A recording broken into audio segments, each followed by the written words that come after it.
ਅੱਜ ਦੇ ਵੀਡੀਓ ਵਿੱਚ ਆਪਾਂ ਜਾਣਕਾਰੀ ਹਾਸਲ ਕਰਾਂਗੇ CNC ਬਾਰੇ ਕੁਝ ਹੋਰ। ਸਭ ਤੋਂ ਪਹਿਲਾਂ ਆਪਾਂ ਜਾਣਦੇ ਹਾਂ ਲੇਥ ਮਸ਼ੀਨ ਅਤੇ CNC ਦੀ ਮਸ਼ੀਨ ਦੇ ਵਿੱਚ ਕੀ ਫ਼ਰਕ ਹੈ। ਮੋਰ ਮੈਨੂਅਲ ਵਰਕ, ਜਿਹੜਾ ਲੇਥ ਮਸ਼ੀਨ 'ਤੇ ਆ ਉਹ ਜਿਹੜਾ ਮੈਨੂਅਲ ਵਰਕ ਉੱਥੇ ਜ਼ਿਆਦਾ ਹੁੰਦਾ ਹੈ, ਜਿਹੜਾ ਕਾਰੀਗਰ ਨੂੰ ਪੂਰੇ ਟਾਈਮ ਧਿਆਨ ਨਾਲ ਕੰਮ ਕਰਨਾ ਪੈਂਦਾ ਹੈ। ਜਿਹੜਾ CNC 'ਤੇ ਹੈ ਲੈਸ ਮੈਨੂਅਲ ਵਰਕ। ਲੈਸ ਮੈਨੂਅਲ ਵਰਕ ਦਾ ਮਤਲਬ ਕਿ ਜਦੋਂ ਸਿਰਫ ਜਿਹੜਾ ਕਾਰੀਗਰ ਦਾ ਕੰਮ ਹੈ CNC ਮਸ਼ੀਨ 'ਤੇ ਜੋਬ ਨੂੰ ਬੰਨ੍ਹ ਕੇ ਸਾਈਕਲ ਸਟਾਰਟ ਕਰਨਾ, ਉਸ ਤੋਂ ਬਾਅਦ ਦਾ ਕੰਮ ਜਿਹੜਾ CNC ਮਸ਼ੀਨ ਨੇ ਆਪ ਹੀ ਕਰਨਾ ਹੈ। Skilled worker needed. Lathe machine 'ਤੇ ਜਿਹੜੇ ਕੰਮ ਕਰਨਾ ਹੈ ਉਹ ਬੰਦਾ ਪੂਰਾ ਕਾਰੀਗਰ ਹੋਣਾ ਚਾਹੀਦਾ ਹੈ, ਤਾਂ ਹੀ ਜਿਹੜਾ ਉਹ ਕੰਮ ਸਹੀ ਤਰੀਕੇ ਨਾਲ ਕਰ ਸਕੇਗਾ। Basic skill needed. CNC machine 'ਤੇ ਜਿਹੜਾ ਉਹ ਘੱਟ ਕਾਰੀਗਰ ਬੰਦਾ ਵੀ ਕੰਮ ਕਰ ਲੈਂਦਾ ਹੈ। ਅੱਗੇ ਹੈ ਲੈਸ ਐਕੂਰੇਸੀ।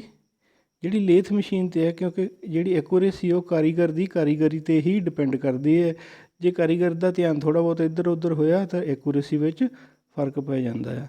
ਜਦ ਕਿ ਜਿਹੜੀ CNC ਮਸ਼ੀਨ ਦੀ ਐਕੂਰੇਸੀ ਆ ਉਹ ਬਹੁਤ ਜ਼ਿਆਦਾ ਹੁੰਦੀ ਹੈ, ਕਿਉਂਕਿ ਸਾਰੇ ਸਾਈਜ਼ ਕੰਪਿਊਟਰ ਦੁਆਰਾ ਕੰਟਰੋਲ ਕੀਤੇ ਜਾਂਦੇ ਆ। ਅੱਗੇ ਹੈ ਲੈਸ ਫਲੈਕਸੀਬਲ। ਜਿਹੜੀ ਲੇਥ ਮਸ਼ੀਨ ਹੈ ਇਹਦੀ ਫਲੈਕਸੀਬਿਲਿਟੀ ਘੱਟ ਹੁੰਦੀ ਹੈ ਅਤੇ CNC ਮਸ਼ੀਨ ਜਿਹੜੀ ਜ਼ਿਆਦਾ ਫਲੈਕਸੀਬਲ ਹੁੰਦੀ ਹੈ, ਕਿਉਂਕਿ ਲੇਥ ਮਸ਼ੀਨ 'ਤੇ ਅਸੀਂ ਅਗਰ ਕੋਈ ਸਾਈਜ਼ ਚੇਂਜ ਕਰਨਾ ਆ ਤਾਂ ਸਾਨੂੰ ਕਾਫੀ ਮਿਹਨਤ ਕਰਨੀ ਪੈਂਦੀ ਹੈ। CNC ਮਸ਼ੀਨ 'ਤੇ ਕੋਈ ਸਾਈਜ਼ ਵਗੈਰਾ ਚੇਂਜ ਕਰਨਾ ਆ ਤਾਂ ਕਾਫੀ ਸੌਖਾ ਹੁੰਦਾ ਹੈ ਅਤੇ CNC ਮਸ਼ੀਨ 'ਤੇ ਅਸੀਂ ਜ਼ਿਆਦਾ ਕੰਪਲੈਕਸ ਸ਼ੇਪਸ ਵੀ ਬਣਾ ਸਕਦੇ ਹਾਂ ਆਸਾਨੀ ਦੇ ਨਾਲ। ਅੱਗੇ ਹੈਗਾ ਨੋ ਪਾਰਟ ਪ੍ਰੋਗਰਾਮਿੰਗ। ਲੇਥ ਮਸ਼ੀਨ 'ਤੇ ਕੋਈ ਪਾਰਟ ਪ੍ਰੋਗਰਾਮਿੰਗ ਨਹੀਂ ਹੁੰਦੀ, ਸਿਰਫ ਕਾਰੀਗਰ ਦੀ ਕਾਰੀਗਰੀ ਹੀ ਹੁੰਦੀ ਹੈ। ਕਾਰੀਗਰ ਨੇ ਆਪਣੀ ਕਾਰੀਗਰੀ ਦੇ ਨਾਲ ਹੀ ਮਸ਼ੀਨ ਨੂੰ ਚਲਾਉਣਾ ਹੁੰਦਾ ਅਤੇ ਕੰਮ ਕਰਨਾ ਹੁੰਦਾ ਹੈ। ਜਦ ਕਿ CNC ਮਸ਼ੀਨ 'ਤੇ ਪਾਰਟ ਪ੍ਰੋਗਰਾਮਿੰਗ ਚਾਹੀਦੀ ਹੁੰਦੀ ਹੈ। CNC ਮਸ਼ੀਨ ਨੂੰ ਅਸੀਂ ਪ੍ਰੋਗਰਾਮ ਬਣਾ ਕੇ ਦਿਆਂਗੇ, ਫਿਰ ਹੀ ਉਹ ਮਸ਼ੀਨ ਕੰਮ ਕਰਦੀ ਹੈ। ਬਦਲਾਅ ਕਰਨਾ ਮੁਸ਼ਕਿਲ। ਲੇਥ ਮਸ਼ੀਨ 'ਤੇ ਅਗਰ ਕੋਈ ਅਸੀਂ ਸਾਈਜ਼ ਵਿੱਚ ਬਦਲਾਅ ਕਰਨਾ ਆ ਜਾਂ ਸ਼ੇਪ ਵਿੱਚ ਕੁਛ ਬਦਲਾਅ ਕਰਨਾ ਹੈ ਤਾਂ ਸਾਨੂੰ ਕਾਫੀ ਮੁਸ਼ਕਿਲ ਆਉਂਦੀ ਆ ਉਹਦੇ ਸਾਈਜ਼ ਸੈੱਟ ਕਰਨ ਦੇ ਵਿੱਚ, ਅਤੇ ਉਸਦਾ ਜਿਹੜਾ ਆ ਸ਼ੇਪ ਬਦਲਣ ਦੇ ਵਿੱਚ ਕਾਫੀ ਮੁਸ਼ਕਿਲ ਆਉਂਦੀ ਹੈ। ਜਦ ਕਿ CNC ਦੇ ਵਿੱਚ ਅਗਰ ਇਹ ਅਸੀਂ ਕੋਈ ਬਦਲਾਅ ਕਰਨਾ ਆ ਤਾਂ ਪ੍ਰੋਗਰਾਮ ਨੂੰ ਬਦਲ ਕੇ ਅਸੀਂ ਜਿਹੜਾ ਉਹਦੀ ਸ਼ੇਪ ਅਤੇ ਸਾਈਜ਼ ਆਸਾਨੀ ਨਾਲ ਬਦਲ ਸਕਦੇ ਹਾਂ। ਮਸ਼ੀਨਿੰਗ ਕਰਦੇ ਸਮੇਂ ਬਹੁਤ ਸਾਵਧਾਨੀ, ਕਿਉਂਕਿ ਲੇਥ ਮਸ਼ੀਨ ਨੂੰ ਮੈਨੂਅਲੀ ਚਲਾਉਣਾ ਹੁੰਦਾ ਆ, ਇਸ ਲਈ ਕਾਰੀਗਰ ਨੂੰ ਬਹੁਤ ਹੀ ਸਾਵਧਾਨੀ ਦੇ ਨਾਲ ਪੂਰਾ ਕੰਮ ਕਰਨਾ ਪੈਂਦਾ ਹੈ। ਪੂਰੀ ਜੋਬ ਬਹੁਤ ਸਾਵਧਾਨੀ ਦੇ ਨਾਲ ਬਣਾਉਣੀ ਪੈਂਦੀ ਹੈ। ਜਦ ਕਿ CNC ਮਸ਼ੀਨ 'ਤੇ ਕੀ ਹੈ ਕਿ ਪ੍ਰੋਗਰਾਮ ਸੈੱਟ ਕਰਨ ਤੋਂ ਬਾਅਦ ਸਾਰਾ ਕੰਮ ਕੰਪਿਊਟਰ ਕਰੇਗਾ। ਇੱਕ ਵਾਰ ਪ੍ਰੋਗਰਾਮ ਸੈੱਟ ਕਰ ਦਿੱਤਾ, ਉਸ ਤੋਂ ਬਾਅਦ ਜੋਬ ਨੂੰ ਕਲੈਂਪ ਕਰ ਦਿੱਤਾ, ਸਾਈਕਲ ਸਟਾਰਟ ਕਰ ਦਿੱਤਾ, ਅਤੇ ਸਾਈਕਲ ਸਟਾਰਟ ਕਰਨ ਤੋਂ ਬਾਅਦ ਦਾ ਜਿਹੜਾ ਅਗਲਾ ਕੰਮ ਹੁੰਦਾ ਉਹ CNC ਮਸ਼ੀਨ ਦੇ ਜਿਹੜਾ ਕੰਪਿਊਟਰ ਹੈ ਉਹਨੇ ਆਪਣੇ ਆਪ ਕਰ ਦੇਣਾ ਹੁੰਦਾ, ਅਤੇ ਜਿੰਨਾ ਕੰਮ ਉਹਨੂੰ ਦੱਸਿਆ ਹੁੰਦਾ ਉਸਨੇ ਕੰਪਲੀਟ ਕਰਕੇ ਮਸ਼ੀਨ ਨੂੰ ਰੋਕ ਦੇਣਾ ਹੁੰਦਾ। ਇਹ ਹੈ ਸਿਮੂਲੇਸ਼ਨ ਅਤੇ ਟਰਾਇਲ ਰਨ ਸੰਭਵ ਨਹੀਂ ਹੈ। ਲੇਥ ਮਸ਼ੀਨ 'ਤੇ ਕੋਈ ਵੀ ਆਪਾਂ ਸਿਮੂਲੇਸ਼ਨ ਨਹੀਂ ਕਰ ਸਕਦੇ, ਨਾ ਹੀ ਟਰਾਇਲ ਰਨ ਕਰ ਸਕਦੇ ਹਾਂ। ਉਸ 'ਤੇ ਅਸੀਂ ਸਿਰਫ ਕੰਪਲੀਟ ਜੋਬ ਹੀ ਬਣਾ ਸਕਦੇ ਹਾਂ। ਜਦ ਕਿ CNC ਮਸ਼ੀਨ ਦੇ ਉੱਤੇ ਜਿਹੜਾ ਸਿਮੂਲੇਸ਼ਨ ਅਤੇ ਟਰਾਇਲ ਰਨ ਸੰਭਵ ਹੈ, ਅਤੇ ਜੇ ਉਸ ਦੇ ਵਿੱਚ ਕੋਈ ਅਸੀਂ ਸਾਈਜ਼ ਵਿੱਚ ਸੋਧ ਕਰਨੀ ਹੈ ਜਾਂ ਕੋਈ ਹੋਰ ਸੋਧ ਕਰਨੀ ਹੈ ਤਾਂ ਉਸ ਸੋਧ ਨੂੰ ਅਸੀਂ ਆਸਾਨੀ ਨਾਲ ਕਰ ਸਕਦੇ ਹਾਂ। ਲੇਥ ਮਸ਼ੀਨ 'ਤੇ ਜਿਹੜੀ ਹੈ ਪ੍ਰੋਡਕਸ਼ਨ ਘੱਟ ਹੁੰਦੀ ਹੈ, ਕਿਉਂਕਿ ਉਹ ਸਲੋ ਚੱਲਦੀ ਹੈ, ਉਹਨੂੰ ਮੈਨੂਅਲੀ ਚਲਾਉਣਾ ਹੁੰਦਾ ਹੈ। ਜਦ ਕਿ CNC ਮਸ਼ੀਨ ਨੂੰ ਪੂਰੀ ਤਰ੍ਹਾਂ ਕੰਪਿਊਟਰ ਕੰਟਰੋਲ ਕਰਦਾ ਹੈ, ਬਹੁਤ ਤੇਜ਼ ਚੱਲਦੀ ਹੈ, ਇਸ ਲਈ ਉਹਦੀ ਪ੍ਰੋਡਕਸ਼ਨ ਵੱਧ ਹੁੰਦੀ ਹੈ। ਜਿਹੜੀ ਲੇਥ ਮਸ਼ੀਨ 'ਤੇ ਰਿਪੀਟੇਬਿਲਟੀ ਘੱਟ ਹੁੰਦੀ ਹੈ, ਕਿਉਂਕਿ ਕਾਰੀਗਰ ਦੀ ਕਾਰੀਗਰੀ 'ਤੇ ਹੀ ਡਿਪੈਂਡ ਕਰਦਾ ਹੈ ਸਾਰਾ। ਅਗਰ ਕਾਰੀਗਰ ਥੋੜ੍ਹਾ ਬਹੁਤ ਅਵੇਸਲਾ ਹੋ ਗਿਆ ਜਾਂ ਇੱਧਰ ਉੱਧਰ ਉਹਦਾ ਧਿਆਨ ਗਿਆ ਤਾਂ ਸਾਈਜ਼ ਦੇ ਵਿੱਚ ਫ਼ਰਕ ਪੈ ਜਾਏਗਾ, ਜਿਹਦੇ ਕਰਕੇ ਰਿਪੀਟੇਬਿਲਟੀ ਘੱਟ ਜਾਂਦੀ ਹੈ। ਜਦ ਕਿ CNC ਨੇ ਸੈਂਸਰ ਕੰਟਰੋਲ ਕਰਦੇ ਆ, ਕੰਪਿਊਟਰ ਕੰਟਰੋਲ ਕਰਦਾ ਹੈ CNC ਦੇ ਸਾਈਜ਼ ਨੂੰ, ਇਸ ਲਈ ਉਹਦੀ ਰਿਪੀਟੇਬਿਲਟੀ ਲੇਥ ਦੇ ਕੰਪੈਰੀਜ਼ਨ ਵਿੱਚ ਬਹੁਤ ਵੱਧ ਹੁੰਦੀ ਹੈ। ਅੱਗੇ ਹਰ ਮਸ਼ੀਨ ਲਈ ਵੱਖਰਾ ਕਾਰੀਗਰ ਚਾਹੀਦਾ। ਜਿਹੜੀ ਲੇਥ ਮਸ਼ੀਨ ਆ ਉਹ ਹਰ ਇੱਕ ਮਸ਼ੀਨ ਨੂੰ ਚਲਾਉਣ ਲਈ ਵੱਖਰਾ ਕਾਰੀਗਰ ਚਾਹੀਦਾ, ਕਿਉਂਕਿ ਉਸ ਮਸ਼ੀਨ ਨੂੰ ਆਪਾਂ ਮੈਨੂਅਲੀ ਹੀ ਚਲਾਉਣਾ ਹੁੰਦਾ ਆ। ਜਦ ਕਿ CNC ਮਸ਼ੀਨ ਦੇ ਵਿੱਚ ਕੀ ਹੈ ਕਿ ਇੱਕ ਕਾਰੀਗਰ ਜ਼ਿਆਦਾ ਮਸ਼ੀਨਾਂ ਚਲਾ ਸਕਦਾ ਹੈ, ਕਿਉਂਕਿ ਜਦੋਂ ਇੱਕ ਮਸ਼ੀਨ 'ਤੇ ਆਪਾਂ ਜੋਬ ਕਲੈਂਪ ਕਰ ਦਿੱਤੀ, ਸਾਈਕਲ ਸਟਾਰਟ ਕਰ ਦਿੱਤਾ, ਅਤੇ CNC ਮਸ਼ੀਨ ਨੇ ਕੁਛ ਸਮਾਂ ਲੈਣਾ ਹੁੰਦਾ ਹੈ ਉਸ ਸਾਈਕਲ ਨੂੰ ਕੰਪਲੀਟ ਕਰਨ ਦੇ ਲਈ। ਉਹ ਕੰਮ ਕੰਪਿਊਟਰ ਨੇ ਕਰਨਾ ਹੁੰਦਾ ਹੈ, ਉਨੇ ਸਮੇਂ ਵਿੱਚ ਉਹੀ ਕਾਰੀਗਰ ਦੂਜੀ ਮਸ਼ੀਨ 'ਤੇ ਜੋਬ ਕਲੈਂਪ ਕਰ ਸਕਦਾ ਹੈ। ਅੱਗੇ ਹੈ CNC ਮਸ਼ੀਨ ਦੀਆਂ ਕਿਸਮਾਂ। ਇਸ ਵਿੱਚ ਇੱਕ ਬਹੁਤ ਵੱਡੀ ਗੱਲ ਹੈ ਕਿ ਕਿਸੇ ਵੀ ਤਰ੍ਹਾਂ ਦੀ ਮਸ਼ੀਨ ਨੂੰ ਅਸੀਂ CNC ਮਸ਼ੀਨ ਵਿੱਚ ਬਦਲ ਸਕਦੇ ਹਾਂ, ਜਿਹਦੇ ਵਿੱਚ ਕੁਛ ਇੱਕ CNC ਮਸ਼ੀਨਾਂ ਦੇ ਨਾਂ ਹੈ CNC lathe, CNC milling drilling machine, CNC cutting centre turning centre, CNC turn mill centre, CNC machine centre, multi machining centre, CNC tool and cutter grinding, CNC grinding machine, surface grinder, cylindrical grinder, CNC boring and jig boring machines, CNC EDM, wire cut, EDM etcetera, CNC gear hobbing, gear shaping, gear grinding, CNC electron beam welding, CNC laser, plasma, arc welding machine ਐਟਸਟਰਾ। ਇਸ ਤਰ੍ਹਾਂ ਹੋਰ ਵੀ ਬਹੁਤ ਸਾਰੀ ਮਸ਼ੀਨਾਂ ਜਿਹੜੀਆਂ ਕਿ ਅਸੀਂ CNC machine ਵਿੱਚ convert ਕਰ ਸਕਦੇ ਹਾਂ। ਅੱਗੇ ਹੈ CNC ਮਸ਼ੀਨ ਨੂੰ ਚਲਾਉਣ ਲਈ ਇੱਕ ਕੰਟਰੋਲ ਸਿਸਟਮ ਹੁੰਦਾ ਹੈ, ਜਿਹਨੂੰ ਅਸੀਂ ਕੰਪਿਊਟਰ ਕਹਿੰਦੇ ਹਾਂ ਜਾਂ ਮਾਈਕਰੋ ਪ੍ਰੋਸੈਸਰ ਵੀ ਕਹਿੰਦੇ ਹਾਂ। ਇਹ ਕੰਟਰੋਲ ਸਿਸਟਮ ਅਲੱਗ-ਅਲੱਗ ਕੰਪਨੀਆਂ ਦੁਆਰਾ ਬਣਾਏ ਜਾਂਦੇ ਆ, ਜਿਨ੍ਹਾਂ ਵਿੱਚ ਕੁਛ ਇੱਕ ਜ਼ਿਆਦਾ ਜਿਹੜੀਆਂ ਵਰਤੀਆਂ ਜਾਣ ਵਾਲੀਆਂ ਕੰਪਨੀਆਂ ਦੇ ਕੰਟਰੋਲ ਸਿਸਟਮ ਹੈ ਫੈਨੁਕ, ਸਿਨੋਮੈਰਿਕ, ਫਰੇਰਾ, ਐਲਨ ਬ੍ਰੈਂਡਲੀ ਅਤੇ ਮਜ਼ਾਕ। ਜਿਨ੍ਹਾਂ ਵਿੱਚ ਆਪਣੇ ਕੋਲ ਆਮ ਤੌਰ 'ਤੇ ਜਿਹੜੇ ਵਰਤੇ ਜਾਣ ਵਾਲੇ ਫੈਨੁਕ ਅਤੇ ਸਿਨੋਮੈਰਿਕ ਸਿਸਟਮ ਹੈ, ਜਿਹੜੇ ਕਿ ਆਮ CNC ਮਸ਼ੀਨਾਂ ਵਿੱਚ ਵਰਤੇ ਜਾਂਦੇ ਆ। ਅੱਗੇ CNC ਵਿੱਚ ਕੁਛ ਇੱਕ ਟਰਮਾਂ ਆਉਂਦੀਆਂ ਹੈ, ਜਿਹਦੇ ਵਿੱਚ ਕੈਡ ਕੈਮ ਹੈ। ਇਸ ਦਾ ਮਤਲਬ ਵੀ ਜਾਣਨਾ ਸਾਡੇ ਲਈ ਬਹੁਤ ਜ਼ਰੂਰੀ ਹੈ। ਕੈਡ ਕੈਮ ਦਾ ਹੈ, ਜਿਹਦੇ ਵਿੱਚ ਕੈਡ ਦਾ ਮਤਲਬ ਹੈ ਕੰਪਿਊਟਰ ਏਡਿਡ ਡਰਾਫਟਿੰਗ ਅਤੇ ਕੈਮ ਦਾ ਮਤਲਬ ਹੈ ਕੰਪਿਊਟਰ ਏਡਿਡ ਮਸ਼ੀਨਿੰਗ। ਇੱਕ ਹੋਰ ਟਰਮ ਆਉਂਦੀ ਹੈ ਇਹਦੇ ਵਿੱਚ CAPP, ਜਿਹਦਾ ਮਤਲਬ ਹੈ ਕੰਪਿਊਟਰ ਅਸਿਸਟਿਡ ਪਾਰਟ ਪ੍ਰੋਗਰਾਮਿੰਗ। ਇਹਦੇ ਵਿੱਚ ਆਪਾਂ ਜਾਣਾਂਗੇ ਕਿ ਕੀ ਚੀਜ਼ ਹੈ। ਜਿਹੜੇ ਸੋਫਟਵੇਅਰ ਅਸੀਂ ਯੂਜ਼ ਕਰਦੇ ਹਾਂ ਕੈਡ ਕੈਮ ਲਈ ਜਾਂ ਕੰਪਿਊਟਰ ਅਸਿਸਟਿਡ ਪਾਰਟ ਪ੍ਰੋਗਰਾਮਿੰਗ ਲਈ, ਉਹ ਹੈ ਆਟੋਕੈਡ, ਸੋਲਿਡਵਰਕਸ, ਆਈਡੀਆ, ਪ੍ਰੋਈ ਅਤੇ ਮਾਸਟਰ ਕੈਮ। ਇਹ ਜਿਹੜੇ ਸੋਫਟਵੇਅਰ ਆ, ਜਿਹਦੇ ਵਿੱਚ ਆਟੋਕੈਡ ਸਟਾਰਟਿੰਗ ਦੀ ਸੋਫਟਵੇਅਰ ਆ, ਬੇਸਿਕ ਸੋਫਟਵੇਅਰ ਆ, ਜਿਸ ਦੇ ਨਾਲ ਕਿ ਅਸੀਂ ਡਰਾਇੰਗ ਬਣਾਉਂਦੇ ਹਾਂ ਅਤੇ ਕੰਪਿਊਟਰ ਨੂੰ ਪ੍ਰੋਗਰਾਮ ਵੀ ਬਣਾ ਕੇ ਦਿੰਦੇ ਹਾਂ। ਕੰਪਿਊਟਰ ਅਸਿਸਟਿਡ ਪਾਰਟ ਪ੍ਰੋਗਰਾਮ ਵਿੱਚ ਕੀ ਹੈ ਕਿ ਜਿੱਦਾਂ ਅਸੀਂ ਕੰਪਿਊਟਰ ਨੂੰ ਇੱਕ ਮੈਨੂਅਲੀ ਪ੍ਰੋਗਰਾਮ ਤਿਆਰ ਕਰਕੇ ਦੇਣਾ ਹੁੰਦਾ, ਦੱਸਣਾ ਹੁੰਦਾ, ਕੰਪਿਊਟਰ ਦੇ ਵਿੱਚ ਫੀਡ ਕਰਨਾ ਹੁੰਦਾ ਕਿ ਆਹ ਪ੍ਰੋਗਰਾਮ ਆ, ਇਸ ਦੇ ਹਿਸਾਬ ਨਾਲ ਕੰਪਿਊਟਰ ਨੇ ਕੰਮ ਕਰਨਾ ਹੈ। ਅਤੇ ਕੰਪਿਊਟਰ ਅਸਿਸਟਿਡ ਪਾਰਟ ਪ੍ਰੋਗਰਾਮਿੰਗ ਵਿੱਚ ਕੀ ਹੈ ਕਿ ਅਸੀਂ ਇੱਕ ਡਰਾਇੰਗ ਬਣਾਉਣੀ ਹੁੰਦੀ ਹੈ ਸੋਫਟਵੇਅਰ 'ਚ, ਅਤੇ ਜਿਹੜਾ ਕੰਪਿਊਟਰ ਹੈ ਉਸ ਡਰਾਇੰਗ ਦੇ ਉੱਤੋਂ ਆਪਣੇ ਆਪ ਹੀ ਪ੍ਰੋਗਰਾਮ ਬਣਾ ਲੈਂਦਾ, ਭਾਵ ਕਿ ਸਾਨੂੰ ਮੈਨੂਅਲੀ ਪ੍ਰੋਗਰਾਮ ਬਣਾਉਣ ਦੀ ਲੋੜ ਨਹੀਂ ਪੈਂਦੀ। ਕੰਪਿਊਟਰ ਆਪਣੇ ਆਪ ਉਸ ਡਰਾਇੰਗ ਤੋਂ ਪ੍ਰੋਗਰਾਮ ਬਣਾ ਲੈਂਦਾ। ਅਸੀਂ ਸਿਰਫ ਇੰਨਾ ਦੱਸਣਾ ਹੁੰਦਾ ਕਿ ਕਿਸ ਸਰਫੇਸ 'ਤੇ ਅਸੀਂ ਕੀ ਕਰਨਾ ਆ, ਬਾਕੀ ਪ੍ਰੋਗਰਾਮ ਕੰਪਿਊਟਰ ਨੇ ਆਪਣੇ ਆਪ ਹੀ ਬਣਾ ਲੈਣਾ ਹੁੰਦਾ ਅਤੇ CNC ਮਸ਼ੀਨ ਨੂੰ ਉਹ ਪ੍ਰੋਗਰਾਮ ਪ੍ਰੋਵਾਈਡ ਕਰ ਦੇਣਾ ਹੁੰਦਾ। ਅੱਗੇ ਹੈ CNC ਮਸ਼ੀਨ ਦੀਆਂ ਕਿਸਮਾਂ।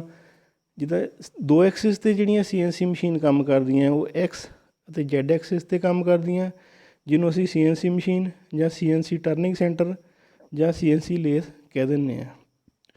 ਉਸ ਤੋਂ ਬਾਅਦ 3 ਐਕਸਿਸ 'ਤੇ ਮਸ਼ੀਨਾਂ ਜਿਹੜੀਆਂ ਕੰਮ ਕਰਦੀਆਂ, ਉਹਦੇ ਵਿੱਚ ਹੈ X, Y ਅਤੇ Z ਐਕਸਿਸ, ਜਿਹਦੇ ਵਿੱਚ ਹੈ VMC ਯਾਨੀ ਕਿ ਵਰਟੀਕਲ ਮਸ਼ੀਨਿੰਗ ਸੈਂਟਰ ਅਤੇ HMC ਯਾਨੀ ਕਿ ਹੌਰੀਜੈਂਟਲ ਮਸ਼ੀਨਿੰਗ ਸੈਂਟਰ।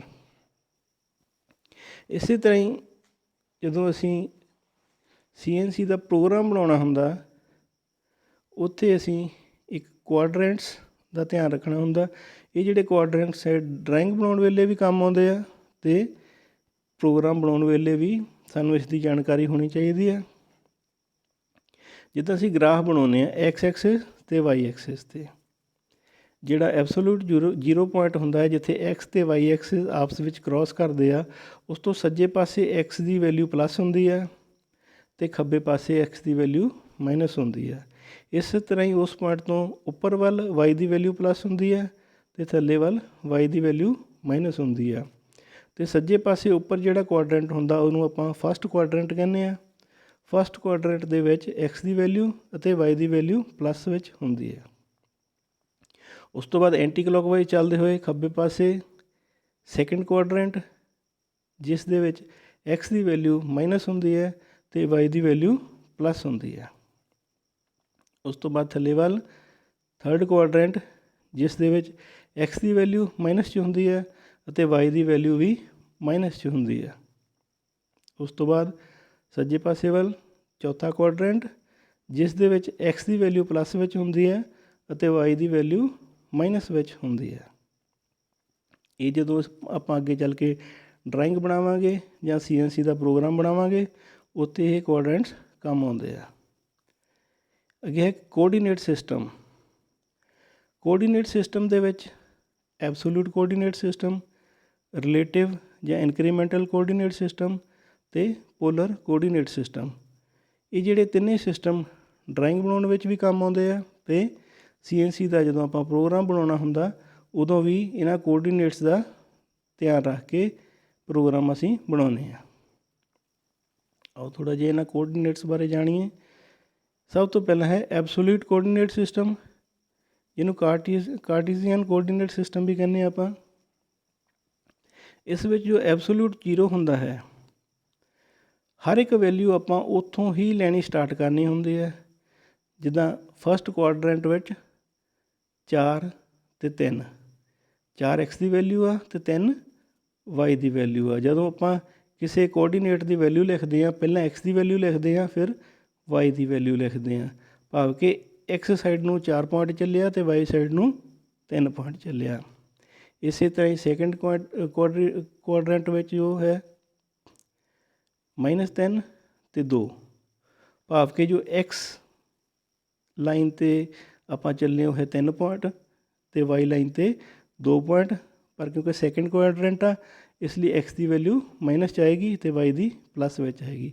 ਇਸੇ ਤਰ੍ਹਾਂ ਥਰਡ ਕੁਆਡਰੈਂਟ ਵਿੱਚ x ਦੀ ਵੈਲਿਊ -2 ਅਤੇ y ਦੀ ਵੈਲਿਊ -3, ਕਿਉਂਕਿ ਅਸੀਂ x ਸਾਈਡ 'ਤੇ 2 ਪੁਆਇੰਟ ਚੱਲੇ ਹਾਂ ਅਤੇ y ਸਾਈਡ 'ਤੇ 3 ਪੁਆਇੰਟ ਚੱਲੇ ਹਾਂ। ਇਸੇ ਤਰ੍ਹਾਂ ਹੀ ਚੌਥੇ ਕੁਆਡਰੈਂਟ ਵਿੱਚ x ਦੀ ਵੈਲਿਊ 3 ਅਤੇ y ਦੀ ਵੈਲਿਊ -2, ਕਿਉਂਕਿ ਜਿਹੜਾ ਹਰ ਇੱਕ ਪੁਆਇੰਟ ਹੈ ਆਪਾਂ ਐਬਸੋਲੂਟ 0 ਤੋਂ ਹੀ ਮਿਣਦੇ ਹਾਂ। ਇਹਦਾ ਡਰਾਇੰਗ ਵਿੱਚ ਵੀ ਇਸੇ ਤਰ੍ਹਾਂ ਹੀ ਆਉਂਦਾ ਅਤੇ ਜਿਹੜਾ ਅਸੀਂ CNC ਦਾ ਪ੍ਰੋਗਰਾਮ ਬਣਾਉਣਾ ਉਸ ਦੇ ਵਿੱਚ ਵੀ ਇਸੇ ਤਰ੍ਹਾਂ ਹੀ ਅਸੀਂ ਇਹ ਐਬਸੋਲੂਟ ਕੋਆਰਡੀਨੇਟ ਸਿਸਟਮ ਵਿੱਚ ਪੁਆਇੰਟ ਲੈਂਦੇ ਹਾਂ। ਇਸ ਤੋਂ ਅੱਗੇ ਹੈ ਇਨਕਰੀਮੈਂਟਲ ਕੋਆਰਡੀਨੇਟ ਸਿਸਟਮ ਜਾਂ ਰਿਲੇਟਿਵ ਕੋਆਰਡੀਨੇਟ ਸਿਸਟਮ ਜਾਂ ਫਲੋਟਿੰਗ ਜ਼ੀਰੋ ਮੈਥਡ ਵੀ ਇਹਨੂੰ ਕਹਿੰਦੇ ਹਾਂ। ਇਸ ਦੇ ਵਿੱਚ ਕੀ ਹੁੰਦਾ ਕਿ ਜਿਹੜੀ ਅਸੀਂ ਫਸਟ ਲਾਈਨ ਲਾਉਣੀ ਆ ਉਹ ਐਬਸੋਲੂਟ 0 ਤੋਂ ਸ਼ੁਰੂ ਕਰਕੇ ਪਹਿਲੇ ਪੁਆਇੰਟ ਤੱਕ, ਜਿੱਥੇ ਉਸਦੇ ਕੋਆਰਡੀਨੇਟ ਹੈ x ਦੀ ਵੈਲਿਊ 4 ਹੈ ਅਤੇ y ਦੀ ਵੈਲਿਊ 3 ਹੈ। ਹੁਣ ਇਸ ਤੋਂ ਅੱਗੇ ਜਦੋਂ ਅਸੀਂ ਦੂਜੇ ਪੁਆਇੰਟ 'ਤੇ ਜਾਣਾ ਆ ਸੈਕਿੰਡ ਕੁਆਡਰੈਂਟ ਵਿੱਚ, ਉਸ ਦੇ ਵਿੱਚ ਕੀ ਹੈ ਕਿ ਜਿਹੜਾ ਹੁਣ ਸਾਡਾ ਪੁਆਇੰਟ ਨੰਬਰ 1 ਆ, ਇਹ ਸਾਡਾ ਪੁਆਇੰਟ ਨੰਬਰ 1 0 ਹੋ ਜਾਏਗਾ। ਇਸ ਨੂੰ 0 ਲੈ ਕੇ ਫਿਰ ਅਸੀਂ ਦੂਜੇ ਪੁਆਇੰਟ ਵੱਲ ਜਾਣਾ ਆ। ਫਿਰ ਜਦ ਅਸੀਂ x ਦੀ ਵੈਲਿਊ ਲੈਣੀ ਆ ਤਾਂ ਇਸ ਪੁਆਇੰਟ ਤੋਂ ਅਸੀਂ ਖੱਬੇ ਪਾਸੇ ਵੱਲ ਕਿੰਨੇ ਪੁਆਇੰਟ ਚੱਲੇ ਆ? 7 ਪੁਆਇੰਟ। ਕਿਉਂਕਿ ਅਸੀਂ ਖੱਬੇ ਪਾਸੇ ਵੱਲ ਚੱਲੇ ਆ, ਇਸ ਲਈ x ਦੀ ਵੈਲਿਊ ਮਾਈਨਸ ਵਿੱਚ ਆ ਜਾਏਗੀ ਅਤੇ y ਦੀ ਵੈਲਿਊ, ਕਿਉਂਕਿ ਅਸੀਂ 3 ਤੋਂ ਥੱਲੇ ਨੂੰ ਚੱਲੇ ਆ ਅਤੇ ਮਾਈਨਸ ਦੇ ਵਿੱਚ 1 ਪੁਆਇੰਟ ਆ ਜਾਏਗੀ। ਇਸੇ ਤਰ੍ਹਾਂ ਹੀ ਅਸੀਂ ਜਦ ਦੂਜੇ ਪੁਆਇੰਟ ਤੋਂ ਤੀਜੇ ਪੁਆਇੰਟ ਵੱਲ ਜਾਣਾ ਆ ਤਾਂ ਕਿਉਂਕਿ ਅਸੀਂ ਉਸ ਪੁਆਇੰਟ ਤੋਂ ਸੱਜੇ ਪਾਸੇ ਵੱਲ 1 ਪੁਆਇੰਟ ਚੱਲੇ ਆ ਤਾਂ x ਦੀ ਵੈਲਿਊ ਪਲੱਸ ਵਿੱਚ 1 ਆਏਗੀ ਅਤੇ y ਦੀ ਵੈਲਿਊ, ਕਿਉਂਕਿ ਉੱਥੋਂ ਅਸੀਂ ਥੱਲੇ ਨੂੰ ਚੱਲੇ ਹਾਂ ਅਤੇ -5 ਵਿੱਚ ਆਏਗੀ। ਇਸੇ ਤਰ੍ਹਾਂ ਹੀ ਜਦੋਂ ਅਸੀਂ ਤੀਜੇ ਪੁਆਇੰਟ ਤੋਂ ਚੌਥੇ ਪੁਆਇੰਟ ਵੱਲ ਜਾਣਾ ਤਾਂ ਅਸੀਂ ਤੀਜੇ ਪੁਆਇੰਟ ਨੂੰ 0 ਮੰਨ ਕੇ ਫਿਰ ਅੱਗੇ ਡਾਇਮੈਂਸ਼ਨਾਂ ਲਵਾਂਗੇ। ਉੱਥੇ x ਦੀ ਵੈਲਿਊ, ਕਿਉਂਕਿ ਅਸੀਂ ਉਸ ਪੁਆਇੰਟ ਤੋਂ ਤੀਜੇ ਪੁਆਇੰਟ ਤੋਂ ਸੱਜੇ ਪਾਸੇ ਵੱਲ ਚੱਲੇ ਹਾਂ ਤਾਂ x ਦੀ ਵੈਲਿਊ +5 ਵਿੱਚ ਆਏਗੀ ਅਤੇ ਕਿਉਂਕਿ ਅਸੀਂ y ਡਾਇਰੈਕਸ਼ਨ ਵਿੱਚ 1 ਪੁਆਇੰਟ ਚੱਲੇ ਹਾਂ ਉੱਪਰ ਵੱਲ ਨੂੰ ਤਾਂ y ਦੀ ਵੈਲਿਊ +1 ਵਿੱਚ ਆਏਗੀ। ਇਹਨੂੰ ਆਪਾਂ incremental coordinate system, relative coordinate system ਜਾਂ floating zero method. Floating zero ਇਸ ਲਈ ਕਹਿੰਦੇ ਆ ਕਿ ਜਿੱਥੇ ਅਸੀਂ ਹੁੰਦੇ ਹਾਂ ਆਪਾਂ ਉਸ ਪੁਆਇੰਟ ਨੂੰ 0 ਲੈ ਕੇ ਅੱਗੇ ਚੱਲਣਾ ਹੁੰਦਾ। ਇਸ ਤੋਂ ਅੱਗੇ ਹੈ polar coordinate system. Polar coordinate system ਦੇ ਵਿੱਚ ਅਸੀਂ ਜੋ ਲੈਣਾ ਹੈ ਉਹ ਹੈ ਐਂਗਲ ਅਤੇ ਲਾਈਨ ਦੀ ਲੰਬਾਈ। ਜਦੋਂ ਅਸੀਂ ਡਰਾਇੰਗ ਬਣਾਉਣੀ ਹੈ ਉਦੋਂ ਸਾਨੂੰ ਐਂਗਲ ਦੀ ਜ਼ਰੂਰਤ ਹੁੰਦੀ ਹੈ ਅਤੇ ਲਾਈਨ ਦੀ ਲੰਬਾਈ ਦੀ, ਐਂਗਲ ਹਮੇਸ਼ਾ ਹੀ ਅਸੀਂ ਪਲੱਸ ਐਕਸ ਤੋਂ ਸਟਾਰਟ ਕਰਨਾ ਹੁੰਦਾ ਅਤੇ ਜਿਹੜਾ ਐਂਗਲ ਹਮੇਸ਼ਾ ਹੀ ਐਂਟੀ ਕਲੋਕਵਾਈਜ਼ ਚੱਲਦਾ। ਪਲੱਸ ਐਕਸ ਤੋਂ ਸਟਾਰਟ ਕਰਕੇ ਹਮੇਸ਼ਾ ਹੀ ਐਂਟੀ ਕਲੋਕਵਾਈਜ਼ ਐਂਗਲ ਆਪਾਂ ਚਲਾਉਂਦੇ ਹਾਂ। ਜਿਹੜਾ ਫਸਟ ਲਾਈਨ ਦਾ ਸਾਡਾ ਵੈਲਿਊ ਆਏਗੀ ਉਹ ਹੈਗੀ L1 θ1, ਯਾਨੀ ਕਿ ਲਾਈਨ 1 ਦੀ ਲੰਬਾਈ ਅਤੇ θ1 ਯਾਨੀ ਕਿ ਐਂਗਲ 1। ਫਿਰ ਜਦ ਅਸੀਂ ਪਹਿਲੇ ਪੁਆਇੰਟ ਤੋਂ ਦੂਜੇ ਪੁਆਇੰਟ ਵੱਲ ਜਾਣਾ ਹੈ, ਇਹ ਵੀ ਬਿਲਕੁਲ ਇਨਕਰੀਮੈਂਟਲ ਸਿਸਟਮ ਵਾਂਗ ਹੀ ਕੰਮ ਕਰਦਾ ਆ। ਪਹਿਲੇ ਪੁਆਇੰਟ ਤੋਂ ਜਦ ਅਸੀਂ ਦੂਜੇ ਪੁਆਇੰਟ ਵੱਲ ਜਾਣਾ ਤਾਂ ਪਹਿਲਾ ਪੁਆਇੰਟ ਨੂੰ ਆਪਾਂ 0 ਮੰਨ ਕੇ ਫਿਰ ਅੱਗੇ ਚੱਲਾਂਗੇ।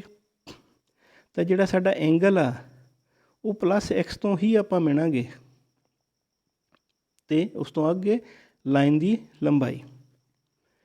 ਇਸੇ ਤਰ੍ਹਾਂ ਹੀ ਜਦ ਆਪਾਂ ਦੂਜੇ ਪੁਆਇੰਟ ਤੋਂ ਤੀਜੇ ਪੁਆਇੰਟ ਵੱਲ ਜਾਣਾ ਅਤੇ ਜਿਹੜਾ ਸਾਡਾ ਦੂਜਾ ਪੁਆਇੰਟ ਆ ਉਸ ਨੂੰ 0 ਮੰਨ ਕੇ ਐਂਗਲ ਆਪਾਂ ਪਲੱਸ ਐਕਸ ਤੋਂ ਹੀ ਲਗਾਉਣਾ ਆ ਅਤੇ ਐਂਟੀ ਕਲੋਕਵਾਈਜ਼ ਹੀ ਲਗਾਉਣਾ ਆ।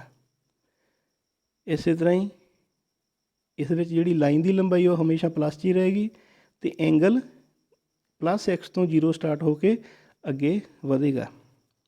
ਇਸੇ ਤਰ੍ਹਾਂ ਜਦੋਂ ਆਪਾਂ 3 ਨੰਬਰ ਪੁਆਇੰਟ ਤੋਂ ਆਪਾਂ ਐਂਗਲ ਲਾਉਣਾ ਆ, ਕਿਉਂਕਿ 3 ਨੰਬਰ ਪੁਆਇੰਟ ਤੋਂ ਜਦ ਐਂਗਲ ਲਾਉਣਾ ਤਾਂ ਪਲੱਸ ਐਕਸ ਤੋਂ ਸਿੱਧਾ ਉੱਪਰ ਵੱਲ ਐਂਗਲ ਲੱਗੇਗਾ ਅਤੇ ਲਾਈਨ ਦੀ ਲੰਬਾਈ ਲੱਗੇਗੀ। ਇਹ ਹੈ ਪੋਲਰ ਕੋਆਰਡੀਨੇਟ ਸਿਸਟਮ, ਜੋ ਕਿ ਸਾਡੇ ਡਰਾਇੰਗ ਬਣਾਉਣ ਵਿੱਚ ਵੀ ਕੰਮ ਆਉਂਦਾ ਅਤੇ ਜਦੋਂ ਆਪਾਂ CNC ਦੇ ਪ੍ਰੋਗਰਾਮ ਬਣਾਉਂਦੇ ਹਾਂ, ਐਡਵਾਂਸ ਪ੍ਰੋਗਰਾਮ ਬਣਾਉਂਦੇ CNC ਦੇ, ਉਹਦੇ ਵਿੱਚ ਵੀ ਕੰਮ ਆਉਂਦਾ ਆ। ਅੱਜ ਦੇ ਵੀਡੀਓ 'ਚ ਇੰਨਾ ਹੀ।